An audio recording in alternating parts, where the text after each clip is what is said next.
हिमाचल प्रदेश के उप मुख्यमंत्री मुकेश अग्निहोत्री ने कहा कि महिलाओं को 1500 देना कांग्रेस की प्राथमिकता है। उन्होंने कहा कि लाहौल स्पीति में महिलाओं को 1500 मिलना शुरू हो गए हैं।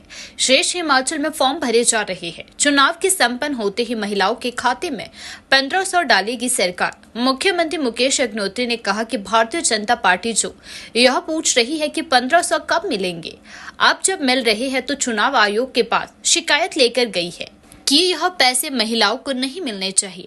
मुकेश अग्निहोत्री ने कहा कि भाजपा के नेता बताए कि क्यों गए महिलाओं के विरोध में चुनाव आयोग के पास।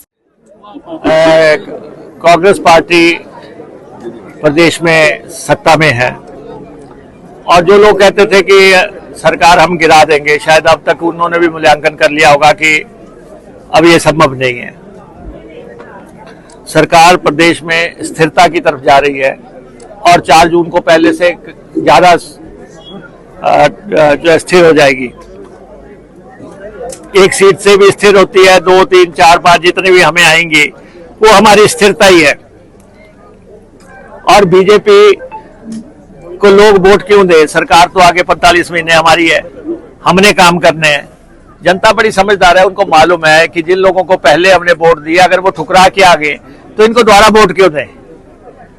एमएलए थे, अब क्या बनना? एमएलए बनना चाहते हैं। जब थे तो फिर आपने छोड़ा क्यों? तो इसलिए जो जनता है उनका मूड जो कुटलाड़ कॉन्स्टिट्यूएंसी में बड़ा स्पष्ट है।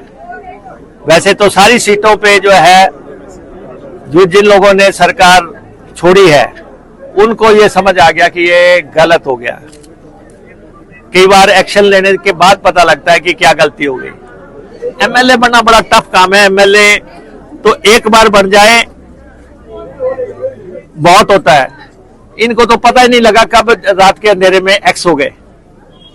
तो इसलिए अब मैं देख रहा हूं आपके यहां अभी अगर शुरुआती माहौल में ही लोग इस इंतजार में है कि वोट कब पड़े, तो जब जैसे जैसे इलेक्शन आगे बढ़ेगा तो ये एक लहर में कन्वर्ट होता नजर आ रहा है। इलेक्शन बहुत बड़ी लहर, प्रचंड लहर आएगी, एक सुनामी आएगी और एक बहुत बड़े मार्जिन से बिक्कू जी यहां से जीतेंगे और इस इलाके के लोगों की सेवा करेंगे।